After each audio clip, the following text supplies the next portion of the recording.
Welcome to our live stream of high school sports. Please note that this broadcast is produced by an independent team of sports enthusiasts, and the views, opinions, and commentary expressed are solely those of the commentators and not representative of the schools, teams, or athletes featured. While we strive for accuracy, occasional errors or misstatements may occur. This stream is intended for entertainment and educational purposes only. Thank you for joining us and enjoy the show.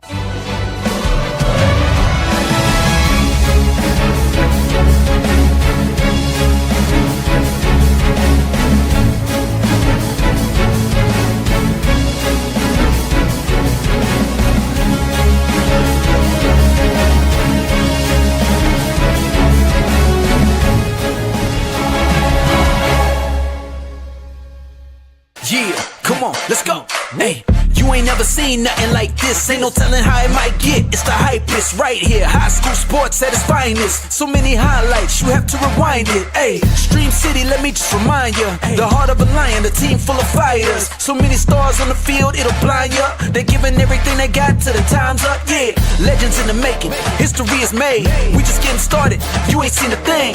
YSN, gotta know the name. They gon' bring the flames. They gon' do their thing. Take it to another level, don't hold back. High school, got a passion and we show that. Got the drive and you know they got the heart. Number one spot for your high school sports. Let's go for the win. Hey.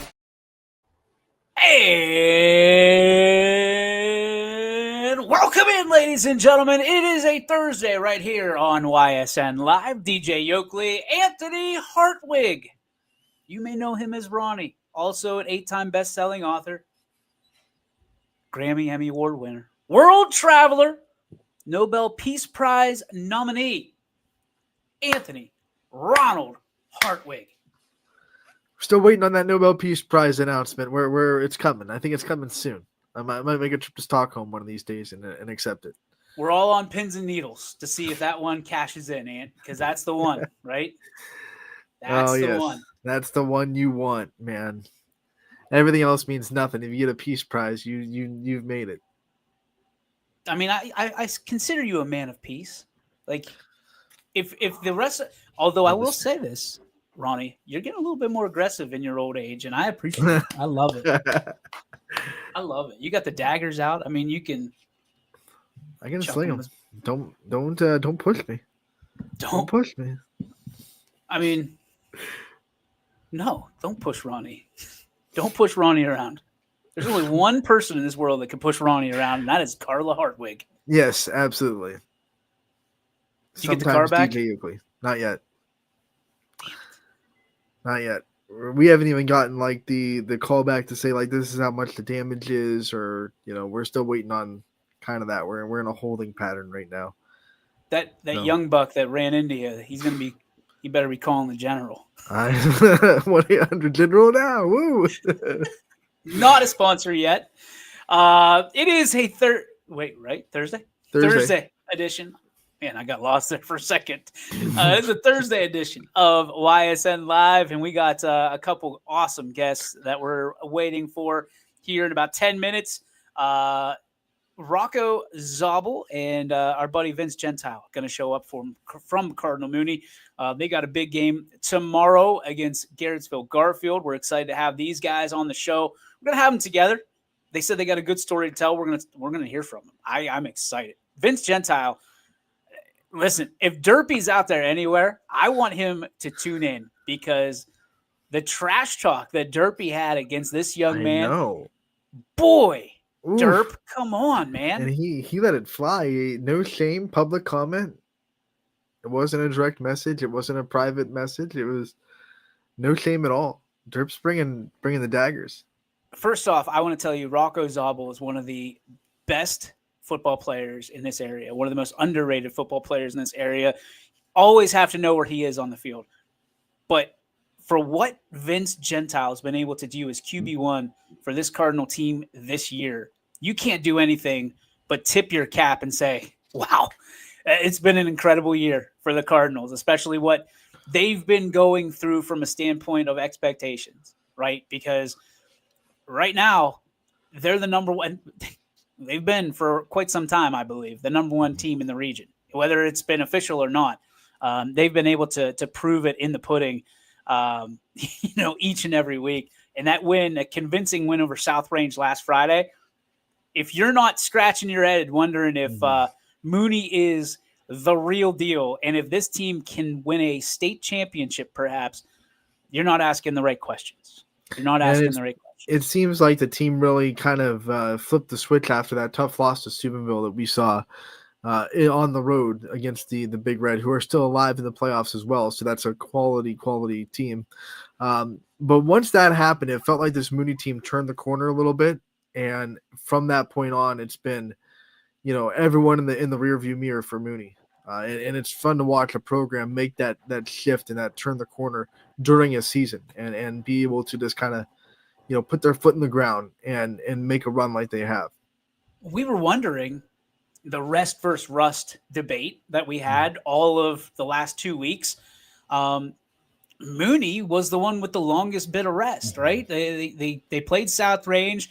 Game 10 or week 10 was canceled. Then they had a bye week, and then you had to wait all the way till Friday. So you had 3 weeks essentially to get yourself either prepared or keep yourself motivated, because 3 weeks, that's a third of your football season. Right. You know what I mean? So, but they did. They showed up. They showed out. And obviously against a tough South Range team, they put, as you said, put your foot in the ground, and they put their foot on some necks and said, you know what? We are who you thought we were, as our good buddy Dennis Green would say. And certainly a lot to talk about when it comes to Cardinal Mooney coming up here in just a few moments with Vince and Rocco, two of the outstanding players. And shout out to Coach Frank for allowing us to do this. I know in the middle of a week and a situation where, you don't have to. You can just cut off all contact with media and stuff like that, because it's not a promoted game necessarily on a particular network. But he, very, very just graciously said, yeah, here's their emails. Reach out to them. Thank you for all you do. Like, no, Coach, thank you for all you do. What you've been able to do for football here in the Valley, bring it back, from a Cardinal Mooney standpoint. It's tough to have football conversations and not talk about the parochial schools in our Valley. Am I wrong? No, you're right. It's almost like one of those blue blood programs in college football where it feels better when they're good. There were a couple years in there where, like Texas, for example, wasn't really a good football team. It just feels better for college football when a team like Texas is good. And I feel like for our area high school football, it just feels more like legitimate when we can say Mooney is a good football team and they are making runs. That's just kind of the stamp of approval for Youngstown. We know you can't talk about Youngstown football without talking about Cardinal Mooney. And that being said, it's a lot easier to talk about them when they're doing really, really well. So bringing that program back is just good for football in the Valley. And I think with all of the gray clouds and the dark clouds that were hanging over this area for the foreseeable past, it feels like there's still rain clouds piling up on us here. But to be able to have that focus and shift it to a good season, a good story about this Cardinal Mooney program is something that you've got to be happy about. It's something that you can sit there and, as journalists that actually love sports and not just the news stories, we sit there and we go, hey, this is a really good story that we're telling about a Cardinal Mooney alum coming back and bringing them back to glory together because of what they already had. This isn't something that they've necessarily reinvented the wheel or they've completely abandoned the roster that they had. These are familiar names from yesterday, from last year and the year before, that, hey, we're just going to take what we have and we're going to be better with it because we believe, and I've seen this firsthand with some of the events here at Athletics, we believe that Cardinal Mooney is superior in so many different ways, as all schools do, right? You want your school to feel that pride. And we've talked about it, and that's a sense of pride that we've lost in some districts and lost in some of these athletes, student athletes, some of the teachers, some of the administrators don't have that school pride necessarily like it I know I'm going to sound old when I say this, like it used to be, right? It used to be you take everything personally. Somebody talks trash on you. The Beach Boys said it best, right? When some loud bragger wants to rip on my I'm paraphrasing. I don't remember the Beach Boys necessarily, but you know, now you're really take sounding old. offense. Dude. Yeah, I know, man. Beach Boy. I was a Beach Boy because my parents were Beach Boy fans. But I digress. To be able to say, like, hey, I graduated from this school. You don't necessarily hear that anymore. And the amount of varsity jackets being worn around, and I understand, you know, we got some issues with, you know, particular malls not being trendy and the place to be like it used to be. But, you know, to not see as many varsity jackets around as we used to, I take that a little bit it's a head scratcher for me. You know, you're representing a brand, you're representing a district. Like, to be able to say, and I think Coach Calipari is a guy that says, hey, let everybody know where you're from. Be proud to be from Cardinal Mooney. Wear it out there, wear it on your sleeve, and certainly prove to everyone that it's better to be at Mooney. I think there's a lot of that at some of these. Poland, I think, is like that. Girard is certainly like that. South Range is like that. Columbiana is like that. Crestview is like that. I mean, we can go on and on, but there's some schools that you're like, man, I haven't heard about. I don't even know what their varsity jackets look like anymore. Right. Am I talking out of turn here, or you feel the same way? No, I think there are definitely, like, you used to go to, and like you said, you're not necessarily. There aren't like big hangout spots for high schoolers anymore where you see a bunch of them in the same spot from different areas. But you used to be able to go to the mall and you would look around and you see, well, there's that varsity jacket, and there's that one, and there's that one, and there's that one, and there's now it's like you go there and you go out and you're like, yeah, I see this one every now and then, but you don't see them as much as you used to. And there are jackets that I still like. I don't know exactly what they look like anymore if they've made changes. So. I remember more than anything the Boardman jackets, because I remember when I was very young, the guys that would wear the Boardman jacket, you felt like they were 35 years old. Like, you just felt like they had full beards and, you know, coarse arm hair. Like, whoa, man. Like, where are those guys anymore? You know what I mean? It's one of those things, like, you don't see those cats rolling around at the Southern Park Mall. And you're like, man, if this dude wanted this Sbarro pizza, he could absolutely take it from me right now. Like, I've got no shot. But I mean, just I'm being facetious, but there's a little bit of reality to that as well. I know Scott knows where I'm coming from. Scott knows.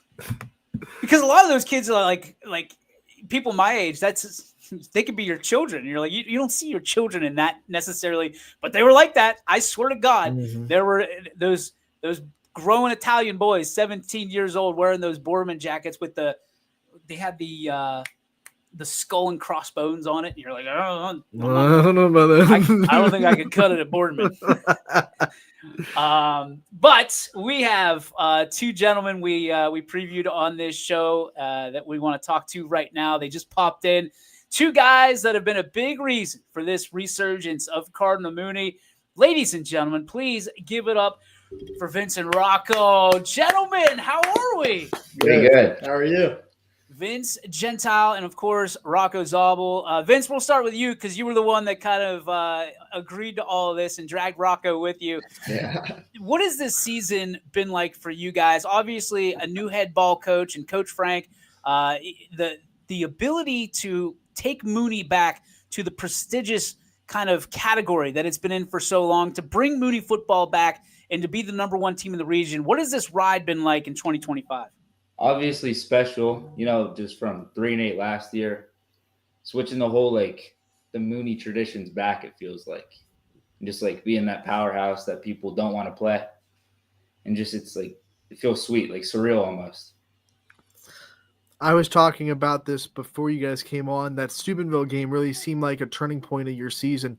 How much did you feel the tides change coming off that week and being able to learn a lot from your team? Obviously a tough loss to Steubenville, but being able to kind of put your foot in the ground after that game and make this run that you've been on.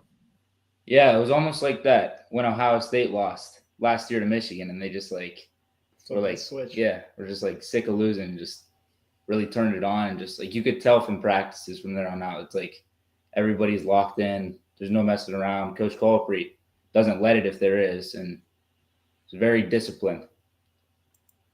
Rocco, I got to start by saying, dude, I'm such a fan of watching you play this game of football because anywhere and anytime you're on the field, it's must-see streaming on YSN.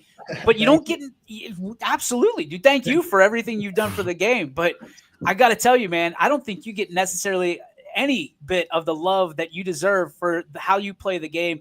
Who taught you to play the game at 110% every single snap, every single down? I think it really goes back to first off, thank you.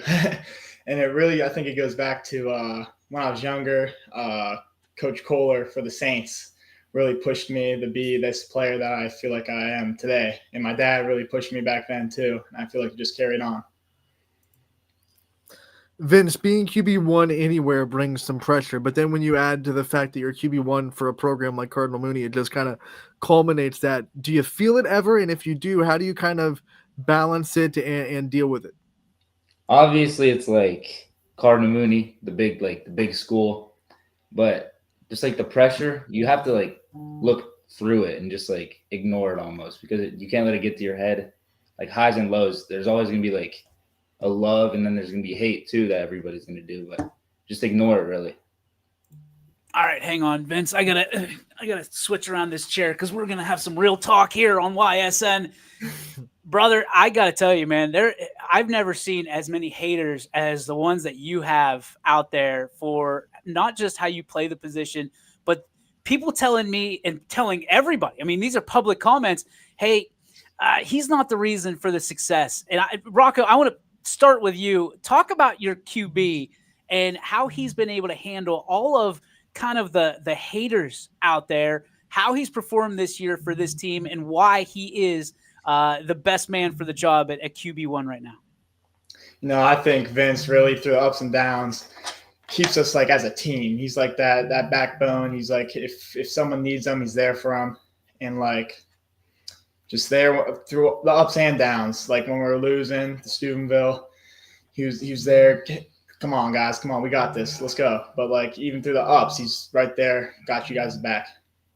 Vince, QB is a tough position to play at any level. Obviously, as a varsity quarterback and for a prestigious program like Cardinal Mooney, you're going to hear about yourself, and you're going to learn a lot about yourself from other people. What have you learned about yourself personally that you want people to know that, when they're going through some of the adversity that they face, to just hang on the way that you have all season long?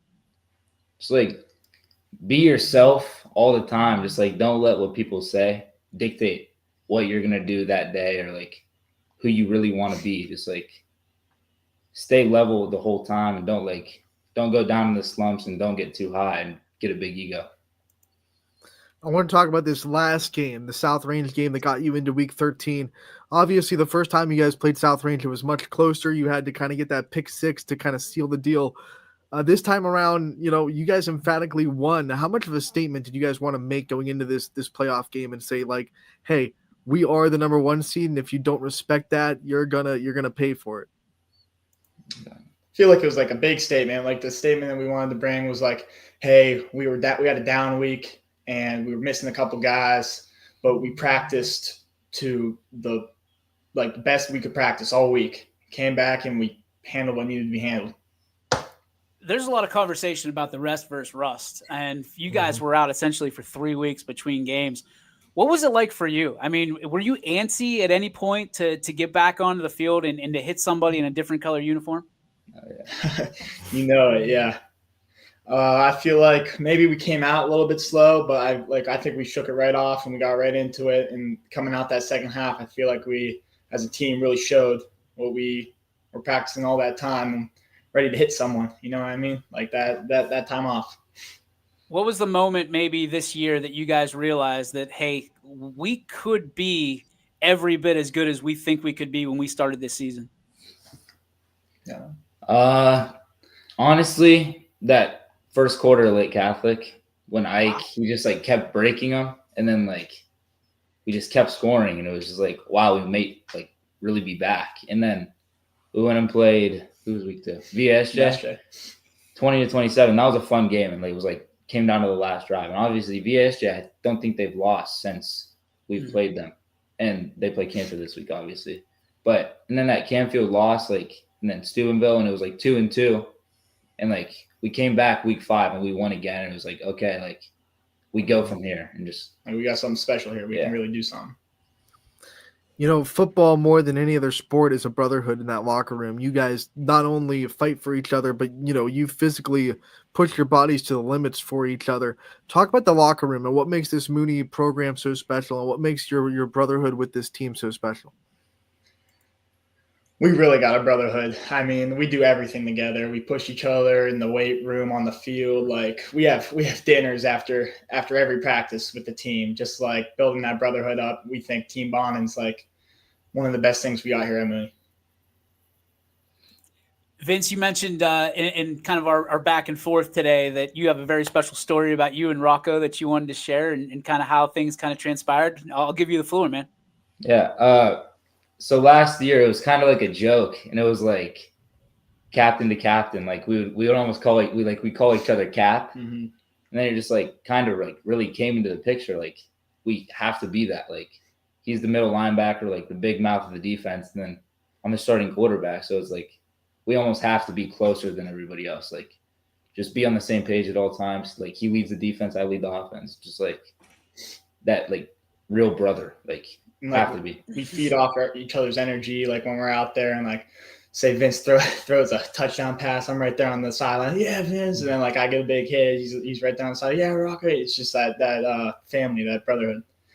It feels different this year. Does it feel different? I mean, from the outside, does it feel different on the inside as well, from a standpoint of inside that locker room for what you guys have been able to do? And, you know, how much of that is the coaching staff that you guys have? Obviously, Coach Frank in his first year leading the team. And what has it been like for you guys? Have there been many adjustments for you as captains to leading the Cardinals here in 2025?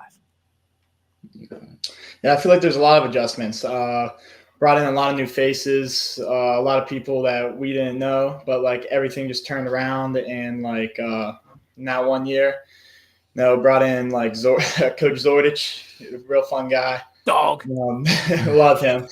And like it's just like we just turned it around. Like it's a totally different feeling. We're obviously getting you guys one day before the big game on Friday night, where you'll play Garfield in the regional semifinals. What have been some keys this week in practice? What are some things that you guys are focusing on that you have to accomplish to get a win and get yourselves into the regional finals? Just keep saying it, like stay level-headed.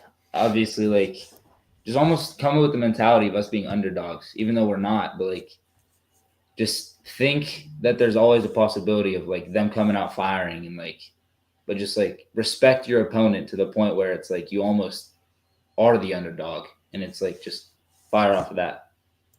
It's interesting because I mean, it feels like, and you correct me if I'm wrong, just from being in the journalism side of things, feels like everybody wants a piece of you, right? And it feels like everybody feels like they've got a chance when they play Cardinal Mooney. Like, hey, we're gonna be the one that knocks off Cardinal Mooney. For you guys, I mean, literally since week 1 this year, it's been like that.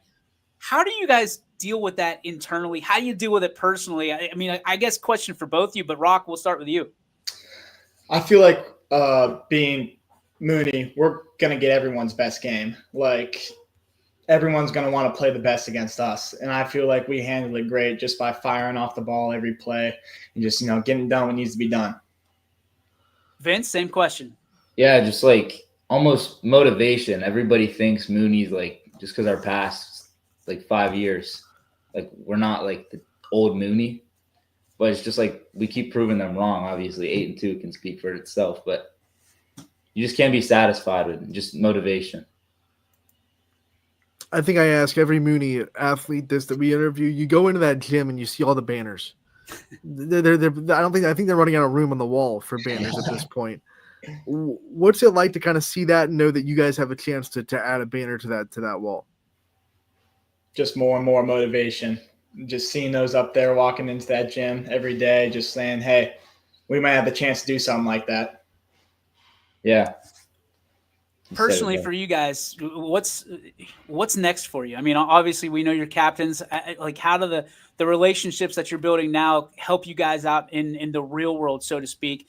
What are some of the things that you want to accomplish, not just at finishing off this year, but moving into, you know, the next chapter of life for you guys beyond Cardinal Mooney? I mean, I really don't think it gets better than high school football, but I mean, I'm going to definitely carry these. I mean, I want to play college, and I really want to carry this over into the next chapter in my life.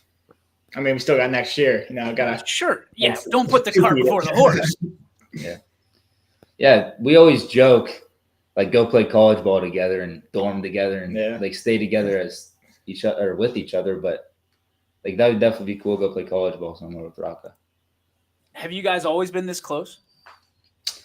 Not really. You know, I went to St. Charles. He went to Poland. We had that little basketball rivalry. We didn't really play each other in football that much, but we had that rivalry, and then we came together as freshmen, and we really kicked it off. Was there a kind of I don't know, a getting to know each other period, or did you respect each other from a standpoint of you were playing against each other so much that you knew the other guy? Yeah, no, we definitely had that like get to know each other period just with lifting and stuff, because when we were coming in as freshmen, or we were still 8th grade, but we were lifting as freshmen. Just like we would do it every single, I think it was Monday and Wednesday. And it was just like from there, it was just like so easy to become like close with them. Like Brady Desmond, Reggie, or Michael Schiraldi, like all those guys. It was just like very easy to bond.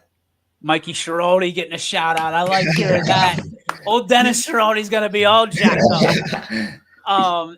For you guys, there's this stigma of what Cardinal Mooney is, you know, no matter what it is, whether it's football or any other sport. For you guys, what makes you so proud to have that Cardinal on each side of your helmet?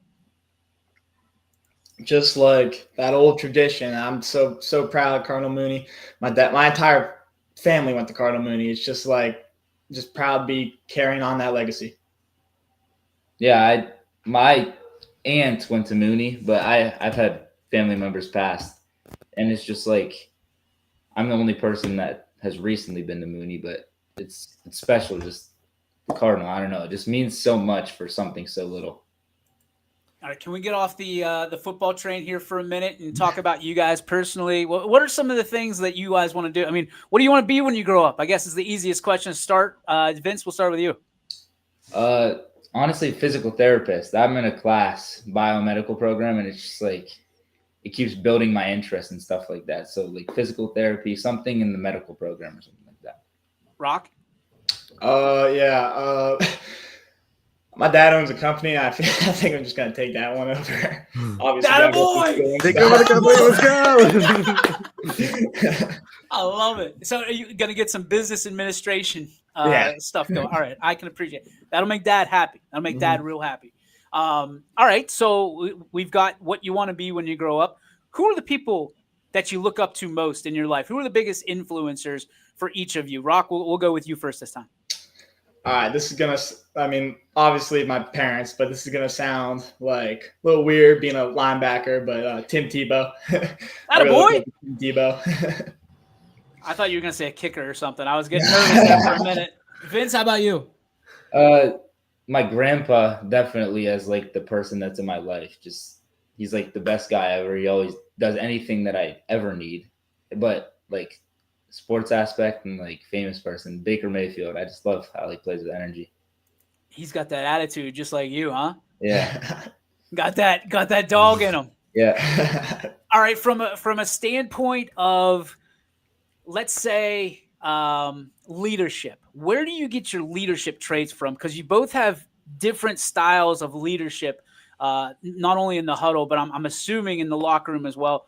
Where do you get your leadership from, Vince? I feel like I'm more of a like lead by example. I won't be the guy that's screaming in somebody's face, but like if somebody's doing something wrong, I'll obviously get on them, but I won't be like screaming at anybody or like that. But in the huddle, it's just like next play. Like I'll single somebody out almost and just like tell them to keep going. I won't do it out in front of a big group or anything like that. Rock? Yeah, I feel like I'm more the vocal one who was getting on the kids, but yeah, I feel like I just picked that up from my dad back when I was younger, just that leadership role, and I feel like it just stuck with me all the way through high school. Obviously, you're in a situation where you both have to command a huddle, one on one side of the field, the other on the other. How intimidating was it the first time that they said, hey, you go put that play in the huddle, or you go take command in that huddle? Was it an awkward experience for you? And when, if ever, do you ever feel comfortable being the guy in the huddle barking out the plays? Yeah, I feel Coach Marlowe makes it really easy. Obviously, you'll see me running around with a wristband on, and they'll just signal me that. But just like, I feel like the first drive of the game is like nerves, and then once you get hit, it's just like, all right, it's game time. Like, you just got to go, and then it's like the nerves are gone after that. Same thing, you, Ruck. Yeah, I feel like I'm a little bit more comfortable in there than Vince is. I mean, been doing it. I've been calling the play on defense since freshman year. But like, yeah, that first play is really where the nerves are. And then I feel like after that, it's where everything just goes quiet and you just have that one job, and calling the play just becomes easy. You guys said earlier how you push each other on this team. What did you guys get the most competitive with each other on? Is it the weight room? Is it something off the field? What kind of things do you kind of, get a little bit of trash talk with each other in? Everything. Yeah, a little bit of everything. Yeah. But yeah, Rocco, he definitely outdoes me in the weight room, but he's in there every single day. Yeah. Yeah, but literally everything. Like, it's just like that brotherhood almost, like bigger brother. He knows his way around that workout equipment, I would imagine. Just a guess. When you guys were coming up, obviously football has always been popular, but what would you say, because you guys have so many eyes on you right now, not just here on this program, but when you guys take the field, and I'm sure you're going to have plenty of eyes on you at Stanbaugh this Friday as you take on the G-Men, but these little eyes that are watching you that can't wait to be in your position, whether it be Mooney or elsewhere, you're their favorite player. What advice would you give them in playing football? That's honestly what pushes me, is like the little kids, because I know what like that feeling is to be in their like footprint, but it's just like, it's special being the Mooney quarterback, and just like almost with that tradition. It's always like you got to be the example that everybody looks up to. Yeah, I really try setting the example for the youngins. Where the hell did he go? I don't know. He dipped. He's like, just He's got DoorDash. No, I don't know. It was a bang. Yeah, he's coming back. Who is that big kid for you when you were younger? Who is that guy that you kind of wanted to set the standard for, or be like when you grew up? Was it a high school player for you? I mean, my dad coached at Mooney when he coached the freshmen, like right when I was born. And like, I remember him telling me the stories about Zordich and those guys and Marlowe. And it's just like, those are the people who I want to be like. And I feel like those are like big influences in how I play today and stuff like that. Just the stories. We were talking about DoorDash when Vince got up to get his. What's the food for you guys? What's the go-to for your favorite meal? Ooh, favorite meal? I'm a big steak guy. I like a nice filet, medium rare, just like side of fries, something simple like that. And that's what I like to go with. I just like a good cheeseburger or something like that. Just like a cheeseburger. I like steak too, but like a good cheeseburger is like. Let's talk about Rocco's the expensive one, and Vince is Vince has got the dollar menu going. He's like, "Give me some cheeseburgers, man." Let's talk about your families. I know they're incredibly supportive of your guys' missions and your goals, because you've turned into great young men. Talk to me about the characteristics of your family members, your support system, why it means so much to you. Yeah. It was sweet. I don't remember which game it was, but my dad, he was like, make sure you thank everybody for coming. I was like, all right, who should I text?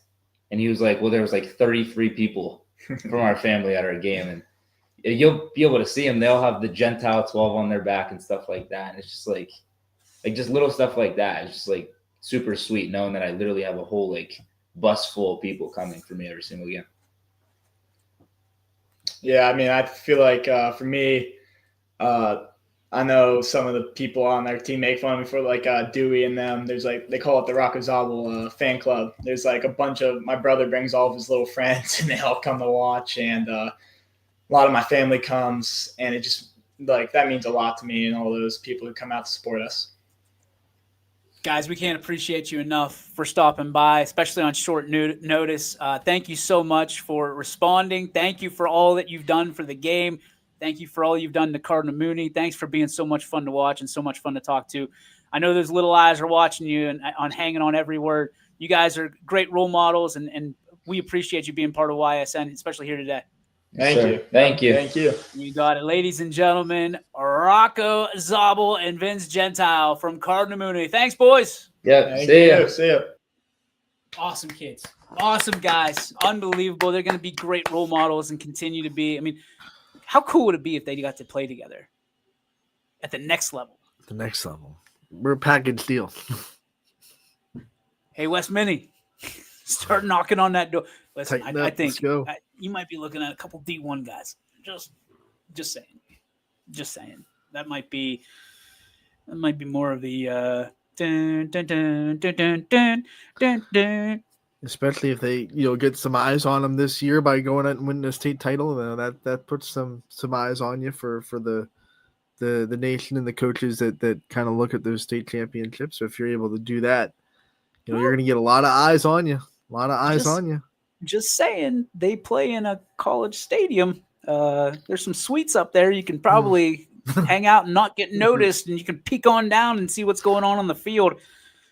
That 12 is a pretty doggone good quarterback, if I don't say so myself. And Derpy, he's been crickets. been real quiet in Derpyville. He missed the show. I don't know.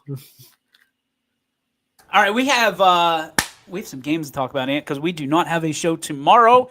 We do have the YakCast, though. Don't forget to sign in, log in. You don't really have to do anything. It's Facebook and YouTube. Mm-hmm. You just watch the YakCast. We have some special guests coming on tomorrow night that we will keep very close to the vest. One of them, you can probably guess.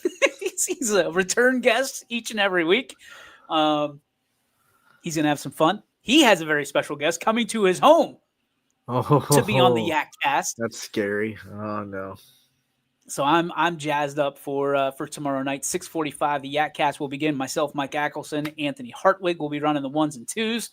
And, you'll just have to wait and find out who it is. We will have all 5 games that we are broadcasting across the board right here on YSN. We'll be flipping from game to game to game. That does not exclude you from buying your own games on one device for $9.99 for those 5 games, and then watching us on another device, which I think, quite honestly, is what most people did last week, and I think they got their money's worth just from the YakCast alone, and obviously the great job that our broadcasters did across the board. We'll have more games than anybody else. We will release the games that we have throughout the day today and then into tomorrow. So if you're wondering, will we have the game? Hang on tight. Hang on tight. Or why don't we just do this? The only games of teams we will not have, Austintown Fitch and Archbishop Hoban. The rest of them, you do the math. It's looking good for the rest of them. Looking pretty. Let's start with Division 7. We have Monroeville 9-2, the 4 seed, traveling to McDonald, undefeated 11-0. And our last Division 7 team around in the YSN family. All right, so this is the one that you're going to see on Channel 21 WFMJ tonight with myself and Brittany Bissell in the YSN high school matchup preview. Here's what I'm going to tell you, Ant, doing a little bit of the dirty work, the journalism, as we say on this show. Monroeville has 2 losses, and they had those losses in weeks 2 and 3. Mm-hmm. They've gone on a little bit of a little run pie. And there's a team that went on a run They lost their first 5 games and then won their next 6. Can't put my finger on it, who that was, but McDonald was able to put an end to that run Cool off last the week flames.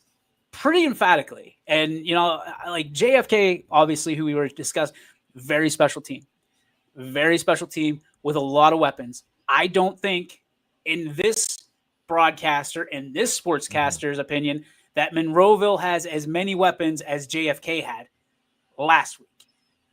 I think McDonald is legit. Everywhere, I mean, like Full House.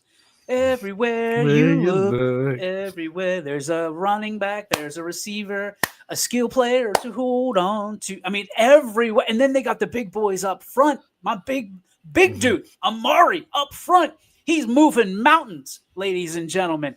McDonald has it all. They've got thunder. They've got lightning. They have everything that you need to make a run. I think McDonald is the team in the region in Division 7. I really do think they win this region. I think they get past me. It's not going to be pretty. It's not going to be a situation where, I don't think so. I mean, they could go out there and surprise me, and it's a rout. I think it's possible. It's feasible. Well, Drew Pasteur thinks the same thing because he has Monroeville by 1 point. So this is one of those toss-up games where, 1 point spread isn't necessarily one that you're going to run home about and see they're the favorites. But you look at the teams, they're ranked, I think, in strength of schedule pretty close. McDonald is 51 in Division 7, Monroeville 42. Their offenses are both averaging more than 30 a game. Their defenses are both allowing less than 20 a game. This is as even as you get in these two matchups. I don't think you can say one side of the coin looks better than the other. I can't. It's going to be one of those ones that it's a toss up. It's a toss up. McDonald's has got to be the one that makes the more plays. And obviously, here's what I will tell you. Rooting hard for McDonald.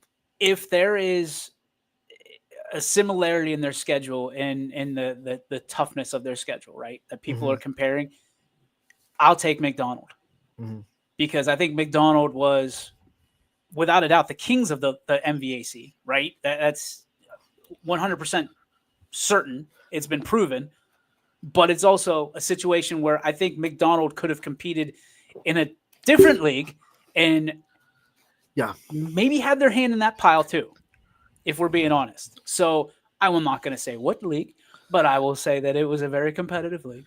And I would say that McDonald would have had a say in who won that league at the end of the day. So that being said, give me McDonald. Next, please. There are 107 teams in Division 7, and they're both in the top half of strength of schedule. So neither one is one of those teams that slouches when it comes to strength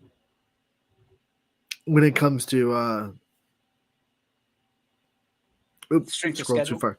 When it comes to strength of schedule. Division 5, we're out in Division 6, unfortunately. We have no more YSN teams left in Division 6, but Division 5 is the one that we're guaranteed someone in state because we have both regional semifinals being all YSN teams. We'll start with the 4 seed Garrettsville Garfield coming in with a record of 9-2, going up against the 1 seed Cardinal Mooney, who is 8-2 at Stambaugh Stadium. We just talked about this game a lot. We talked to 2 Mooney players, but this is a game that I think a lot of people are looking at because 1, it's regional, and 2, it's two teams that have had plenty of playoff success in their history. Certainly. And I think that there's a lot to look at strength of schedule wise. Do you have that readily available? If not, I can tap dance for you. I am scrolling for it. So tap dance for a minute. So but thanks to Mike Schweinhart, we have all the information we would want. Not even going to let me tap dance. You're just going to roll. Here's what I'm going to tell you about this game. This game is one that I think Garfield likes because everybody's looking at Mooney and saying they're supposed to win this game. Like everybody's already etched Mooney's name into the regional finals against the winner of Girard and Poland, which we'll talk about, I'm presuming, next.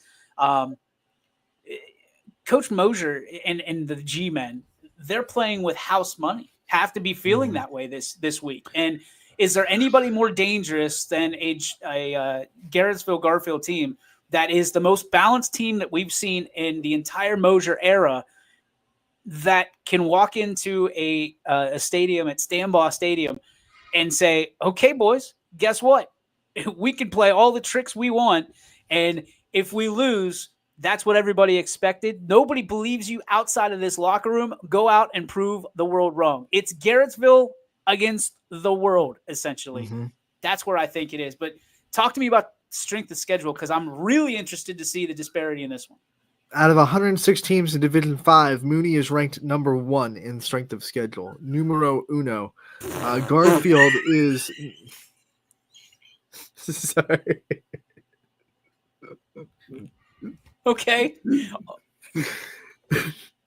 That's about where I thought it would be. Garfield is 71st in strength of schedule out of 106 teams in Division 5. So the disparity is pretty wide when you talk about strength of schedule between these two teams. And what's Drew say about the spread in this game? Drew Pastor has the spread of this game, Cardinal Mooney by 30. So when you talk about Garfield against the world, you mean it. Now, the caveat is if you look at the series history, they've only played once since 1999, which is as far back as Joe Itel goes. Garfield does have the win in the one game they've played. It was in 2020. In the playoffs, Garfield won 24-21. So if that means anything to anybody out there, That means a lot to Mooney, probably. It does. Mooney's sitting there looking for any bulletin board material. They're sitting there on Yappy, just avenge like 2020. I think you ever see Ron Swanson from Parks and Rec, and he takes the whole computer out and throws it into everybody in Garrettsville did the same thing all at once. They all threw their computer right into the dumpster, and they're like, do not put anything good about us playing Mooney. They're looking for it. They're anything they can because I will tell you, man, when Mooney finds something, they sit there and they will needle it to death. Like whatever they can do to give them an edge, to give them a chip on their shoulder, they're going to find it somewhere on the internet and they're going to use it. And I saw the hype video last week that they put together. It was awesome. This Mooney team, and I think the Mooney family as a whole, they sit there and we heard it. They alluded to it. We feel we're underdogs. We're underdogs. That is a dangerous feeling when you are as good as they are. And again, hey, listen, they proved it against South Range. They still feel like they're underdogs playing against Garfield. And Anthony, you just loaded them up. Probably we're going to see this clip of you saying Garfield won back in the day, and they're going to go never again. That's it. That's it right there. Coach Colapri's going to. There it is. That's what we've been looking for. Garfield's cursing me as we speak. I don't see the Mooney train being stopped this week. I don't. With as good as I think Garfield is, with as balanced as they've been this year, which has been a surprise to all of us because we're used to them like Superman changing in a phone booth, playing in a phone booth. Goodness gracious, man. I'm telling you, Mooney is legit. And there's a couple people out there that have been telling me this whole time. And I'll be honest. I've been the guy like, okay, we'll see. We'll see. Hey, we're seeing. We're seeing. The other Division 5 matchup in this big region that we've been talking about for, it feels like forever, Girard and Poland. This is the one that everyone kind of penciled in. Was trying to, will this happen? Will this happen? Manchester tried to stop it from happening, but you can't stop. You can't stop destiny. And it feels like these two teams have been destined to meet each other again in the playoffs. The series, this series has gone back a long time. And Poland actually leads 8-1. Since 1999. That Girard win was the first since 1996 for this program. That was Pat Pearson's sophomore year of high school. So you go all the way back, and Poland's been dominating the series until Girard got that win earlier on this season. So and that would include the Mark Wade year, would it not? Yeah. Absolutely. Think about how good that Girard team was, and Poland still won that game. Well, I don't know if they played that year. It goes they didn't play from 2000 until 2019. According to Mike Schweinhart, it was 45-7 in 2019. Poland getting the win. I don't see a game in 2018. Oh, that's right. It was 18. You're right. You're right. Okay, I stand corrected. Then maybe they didn't play. But, I mean, think about this rivalry because there is a lot to this. There's a lot to unpack with these two communities respecting each other, certainly. These coaches respecting each other and how far they go back and what they've been able to do in their respective careers. But these two communities fighting, just battling for who is the lead dog in this, because I don't think that anything – listen, this is going to sound weird. I don't think that the first game proved anything to anybody, that either team stood out. This was the closest game. This was the best game across the board. I know people are begging. They're salivating for this particular contest, this particular week. I don't know why the lights aren't brighter on this game. I don't. But I will say this. I expect nothing less than the performance we saw from both teams. And what's Drew have this spread for? Drew Pasteur has Girard by 4 in this game. How? Strength of schedule leans a little bit more towards Poland. Poland has the 15th best strength of schedule in Division 5. Girard has the 31st best strength of schedule. But Pasteur leaning a little bit more towards the Indians at a 4-point spread. I don't, and this is no disrespect to Girard because where do you find those 4 points in the first game? Mm-hmm. Like based on an algorithm, obviously, is what Drew Pasteur is. But that 4 points, where do you find those? Is it a turnover? These are the questions I wish I could ask Mr. Pasteur himself. But we've followed these teams all year long. This is 2 YSN teams. Same with Mooney and Garfield. But you look at what these are 2 teams that we've talked about. The meme, the Spider-Man meme pointing at each other. These are as mirrored images as you're going to get. 2 different offenses, certainly, but Poland's defense has been outstanding. And it makes me wonder from a standpoint of Coach Pawlinski in Poland, will there be more chances taken? And who does that benefit? Poland or Girard? You know what I mean? Like, will there be a little bit more, I don't want to say creativity, that's not the word I'm looking for. Will there be a little bit more of spontaneity in these offenses, especially for Poland, that, hey, we might go for 2? And will it come down to special teams? That's the crazy part. And I'm here for it, man. I bet that stadium is jam-packed on Friday night. I think there's going to be a lot of blue and white jackets, burgundy and gold jackets. Yeah, I think you're going to see a lot of South Range people probably there trying to, root on their own conference, because the winner of this game kind of represents the NE8, obviously. And I think there's a lot of respect in South Range's camp for both these programs. I'm going to argue, Ant, that this is a game that everybody's going to want to see. Mm-hmm. Everybody is going to want to see this game. It's the biggest game. It's going to be huge across the board. The ratings are going to be off the charts, better than they've ever been before. I'm not saying that. Other people are telling me that. But I honestly, like, this is the game that everybody, you've said it. Everybody's etched this game in their mind. This is, the OHSA couldn't draw up a better bracket for this particular side of the bracket. And man, this week is going to be special, and next week's even going to be more special, because no matter who comes out of these 4 teams playing each other, my goodness, our region is going to be well represented heading into the state semis in 2 weeks. Just absolutely geeked out of my mind. Fan of all 4 of these teams.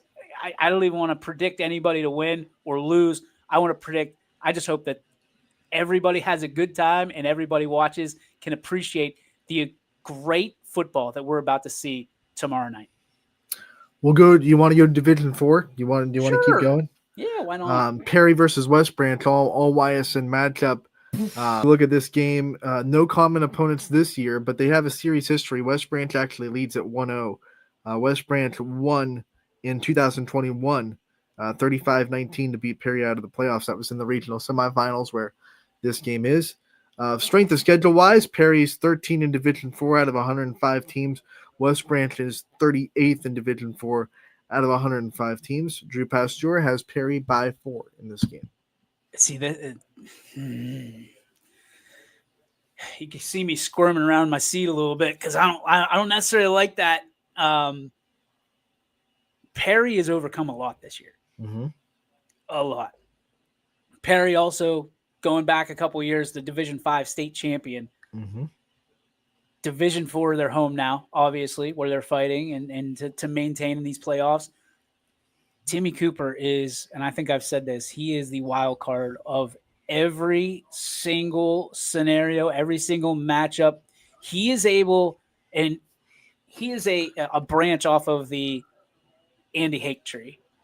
So you know that there's going to always be something in his hip pocket just waiting to use it for the right matchups, the right subs, the right personnel to be on that field. And then I'll tell you what, here's what I like about West Branch this week is they got a dude throwing for 5 touchdowns to 5 different receivers that's playing for Kent State University. And even though he was a special talent, I think that being in high school and seeing a guy do something like that and win back the wagon wheel for a program in Kent State, no matter how you feel about Maction, can inspire you. Mm-hmm. And you can say, well, I can do that. I want to cherish, I want to embrace my moment. And for seeing what Drew did 2 nights ago, I just feel like it's going to be a special night for West Branch. I love Perry, and I think that they have got all the odds stacked in their favor. And in all the adversity they've overcome this year, I think it's an easy pep talk to them. But I will say this, dude. Sam Torres called this being one of the best games in the state, and outside of Pullen and Gerard, I don't think I'm going to disagree with him. I think this one's going to come down to either the fourth quarter or overtime. Yeah, free football potentially on YSN. I would love to see this come down to the last possession of a ball game. West Branch's defense is only giving up 11.5 points per game. So Perry's going to have a really tough time scoring. They had a tough time scoring last week against NDCL. It was 13-6 at halftime. They added 13 more points in the second half to win 26-6. But it's gonna be maybe the lowest scoring game on the docket this week because both defenses are very good. Perry averaging, I think, just over 17 points per game given up on defense.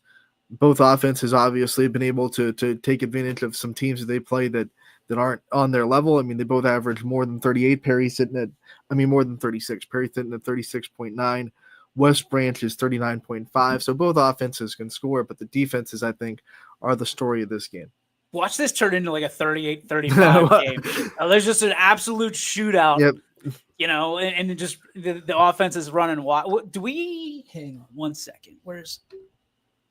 Well, I'm pulling this up, our Storm Tracker 21 weather report. Because, and by the way, if you're interested in your weather and you want to know whether you should be carrying an umbrella, have a jacket on, all that stuff, put on the sunscreen. Sounds like Monday might be a day, might be applying sunscreen. You can download the Storm Tracker 21 at starting over again. You can download the Storm Tracker 21 app absolutely free in your favorite store, the Android store, the Google Play store, whatever the hell we do on iPhones nowadays. You can download it for free, and you can know exactly what's coming, just like we do. And just like the fanboys that we are for Andrew DePaulo and Eric Wilhelm. I know my wife's a huge fan of both of those men.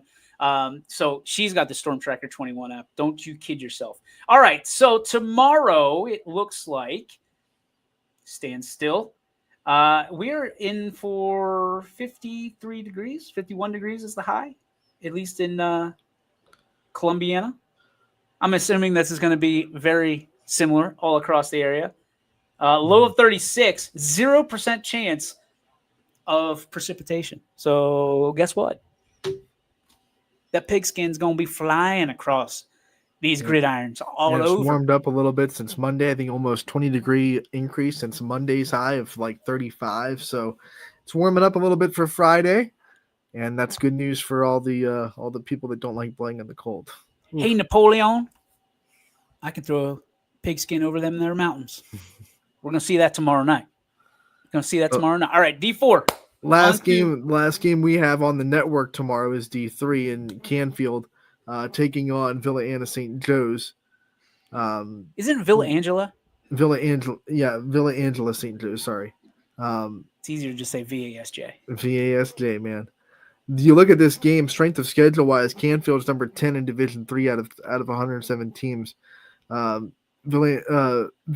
is number 60, which is odd. What was Canfield? Number 10. But still, VASJ is favored by 2 points in this game by Drew Pastore. I'm not trusting this. Like, wait a minute. Do you think he just picks up a dart and just chucks it across the room to a dartboard? Yeah, 30. 30. Nope, 2 right there. It's crazy. I want to go see how many spreads he got right last week in the playoffs. That'd be an interesting thing to. He hasn't. It's on that website. Mm-hmm. It's impressive. It usually is impressive, and I'm usually sitting here talking smack about him, and the percentage. Hey man, 77.8%. Like they say, 50% is outstanding, right? Not that they're betting, but if you can land 50% of your bets, you're in good shape. Others would say 40%, which is wrong because you're losing way more. That guy doesn't know how to bet. But I will tell you this, he's just doing spreads. These aren't bets. These are just spreads of, I anticipate this particular, right, 7 points between this team and this team, right? And it's an algorithm. What I will tell you is, I don't know that anybody, including any coach on Canfield, has been able to put a finger or the limitations on what this Canfield Cardinal team has been able to do this year. Agree or disagree? No, I absolutely agree. They had the one stumble on Boardman. Even that game, they still had plenty of chances to win. It wasn't like Boardman came in and knocked the doors off of Canfield. So they've never been dominated this year. They've never been kind of put into a situation where you don't feel like Canfield can win the game. And that's just a testament to the coaching staff. It felt like, and I, listen, doing this long enough, I've heard it from, and we get messages, and you and I kind of cackle in the background when some of these messages come in, because every single week there was this is the week Canfield loses. This is the week they're not going to hold up to this team. This is the week that Joe Ignazio falls short. This is the week, that. Are you okay? Sorry, my mic fell over. This is the week that the Canfield Cardinals are going to find out who they really are, and guess what? It took 9 weeks for them to lose, 10 weeks for them to lose. You listen to the comments; they did that on purpose.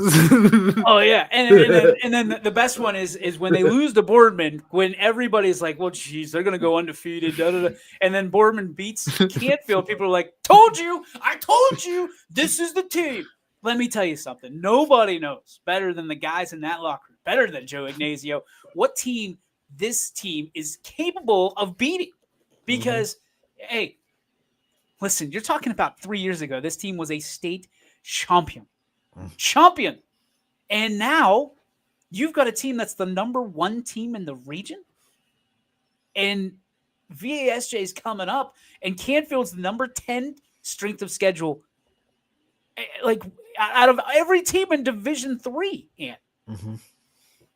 Why are we still doubting the Canfield Cardinals at this point? They very might well go out and lose by 1. They very might well go out and win by 30. But here's what I'm going to tell you. Home field advantage is real. The bright lights will be on in Canfield on Friday. Canfield is healthier than they've been all year long. Why do we continue to sit there and poo-poo on what they're doing over in Canfield? It's right there. Literally, it's in the word Canfield. They can go make another run in this playoffs. I'm really interested in this game, and I really think that we're going to go from VASJ. See, I should have just went Villa Angela St. Joe's. It's easier for me to say that than it is VASJ. To me, I think this is a statement game for Coach Ignacio in this club. I think when we go back and we watch the DVD, yes, DVD, of this particular season, we're going to sit there and go, this is a signature contest for this team. I'm trying to see like where those 2 points for VASJ come from, where they're the favorites. They do average about 15 points more on offense than Canfield does, but their strength of schedule is 50 points worse. Horse pie. They have two common opponents, Walnut Ridge. They both beat. VASJ won by 11 and Canfield won by 15. They both played Mooney. VASJ lost 27-20 and Canfield beat Mooney by 10, 24-14. So, I mean, no shade to the algorithm. It's right more than it's wrong. I just don't know where that 2 point spread is coming from on VASJ's favor, but that's Canfield's job to go improve it, right? They're the 1 seed. They have to go earn it, and it's going to be a fun time watching to see if they can. And Walnut Ridge, I believe I'm 99% sure that's the game that I had for Canfield. That was not a good team. And no disrespect. They were not up to what Canfield should be playing. I mean, that team out of Columbus, I believe. It's 15. Yeah, they won by 15, but they could have won by 50. Like that was a scenario where, Canfield just kind of kept scraping the game along. And I think what I was most impressed, and I'll leave this game as it is after I say this Canfield team, I was more impressed with how they got better as the season went along, even though they lost pieces along the way. And then all of a sudden, everybody comes back, or the majority of the players come back. Mm-hmm. And boy, they could be special, man. I'm telling you. And if you're out there and you're a Canfield fan or you're a Canfield player, we believe in you, and we are super excited. And we think that this is going to be a nice little statement game for you, and a team and a program that is very well respected around the state. Obviously, for a multitude of reasons. They're pumping out D1 guys that are playing in the Horseshoe right now. So I'm go out there and show them what Youngstown's all about. Youngstown football. Why it's better than anywhere else in the entire state is Youngstown football, and from the lake to the river, baby. BTA. Yes. Is that it? That's all our games? Well, those are all the games we have broadcasting. We do have the two Division 2 games from Hoban and Fitch, which we can't be at because of I guess we just showed our cards, didn't we? Hey, Hoban wins, Fitch wins. We're going to go that route. Hoban wins, Fitch wins. And it's Hoban Fitch next week. Hoban is favored by 23 over Hudson. And in the Fitch game, Walsh is favored by 25. I'm going to tell you both of those games are going to be closer than Drew Pasteur says they're going to be. Hudson is the only team to beat Fitch this year in week 1, and Walsh is obviously very good as well. So those are just, Hudson's a little bit of a dog. Yeah. I'm going to tell you that right now. Hoban is very, very good. State championship good. Hudson might be the toughest team that they have to play. And I know the other teams. I know the matchup that everybody's looking for. I think this game could be more of a matchup than the other game. Take that as you will if you are a team in orange and black. Come on, Fitch versus Hoban. Let's get a guarantee state semifinalists. Good luck to all our teams. Good luck to all our teams. We are super excited for Football Friday tomorrow. We will have 5 games. 1, 2, 3, 4, and 5. 5 games available for you for $9.99 tomorrow on ysnlive.com. We hope that you partake in that. And if you don't want to, that's fine too. We will have the Yak Cast, and we will be flipping games from game to game to game. Anthony will have his trigger finger ready, clicking, ready to go. And we want to hear from you. We want to get the comment section stirred up tomorrow night. We want to hear where you're from, who you're rooting for, and why essentially you're watching us jackasses on a stream talking about high school football. We know why, because you love us, and that's okay. And it is time for the one, the only, the Joe Dickey Electric, what's your spark? Presented by Joe Dickey Electric. They are everything electrical, and just like YSN, they are available to you 24/7, 365 on the web at DickeyElectric.com.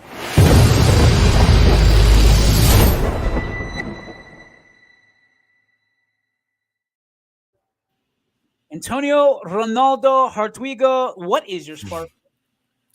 Well, I am a social media director, and I have a cautionary tale for people out there in social media world. Social media is a tool. If you use it right, it can really help you. It can also make you look like a tool. Parents out there, if you have a problem with your coaches or your program or another player on your team, I would strongly recommend keeping those opinions off of Facebook or Twitter or Instagram. Social media. It just makes you look like a fool. It just makes you look like a fool. You can either be the front end or the back end, right? There's just not a lot of good comes when you air out that dirty laundry on Facebook. I can't wait to hear this story. There it is. Boom. I knew it. They love us, Ant. They love us. Dude, that's jackasses. Yeehaw. Oh, Yeehaw. Trek. My spark is the fact that, I can't wait to hear about this offline because this is the first time you brought this to me. So there's a little bit of scoop in that Handel's ice cream. I want to remind parents again, and coaches for that matter, that the day of signing day, we talked about it a lot yesterday because it was signing day for a lot of parents and programs. It is one that it is not a finality. And I think that's the toughest thing for people to grasp. Like, for a lot of these players, they still have another season left. And I don't know if I'm tacking on to your spark, but please don't outkick your coverage, so to speak. Please don't. As easy as you, it probably feels really challenging to get that scholarship or to get that offer and commitment. But as quickly as it came, it can go away. So whether it be social media or whether it be not finishing the job, quote unquote, make sure that you understand that even though you're committed does not mean that you're going to start.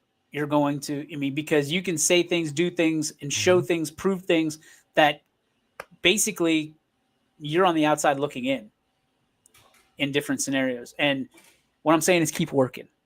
Don't stop going to the gym. Don't stop studying.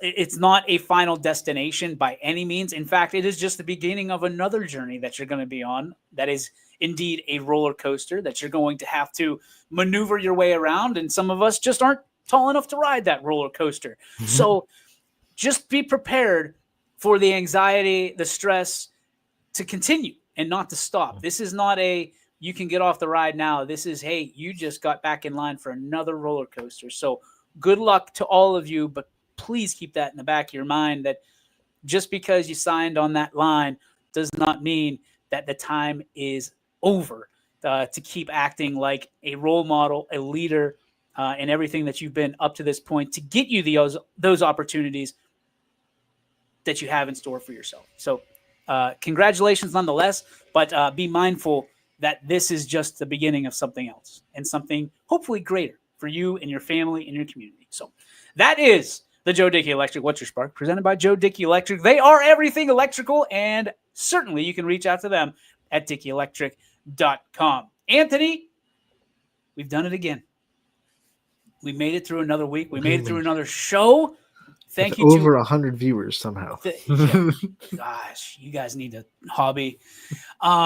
Thank you to Rocco Zabel. Thank you to Vince Gentile, and best of luck to them as they take on the they and their teammates take on the Garrettsville Garfield G-Men tomorrow night, Stambaugh Stadium, 7 p.m. We will have that game, and it will be a premier game for us. High production value. Rob Johnson and crew will have it. Gary Lineker will have the pictures. We are putting a lot of stock into this game because it's we're proud of both these teams, and certainly We're grateful for the opportunities at Youngstown State University to house us and to let us kind of rule the roost there for about 2 hours, and certainly giving us some premium parking passes that we're grateful for, not making us pay every single car that we send over there, because that's a lot of cars, I've come to find out. Thanks, Rob Johnson. But we are looking forward to that game and 4 other ones tomorrow night. We apologize once again to our friends and family and community members that love Austintown Fitch. We are unable to broadcast the game because of our friends over at Spectrum will be having the game. So best of luck getting that game. There are ways to get it. And if you need help, we're happy to help you find it. Hopefully tomorrow we'll be able to point a direction if you message us, if you're having issues.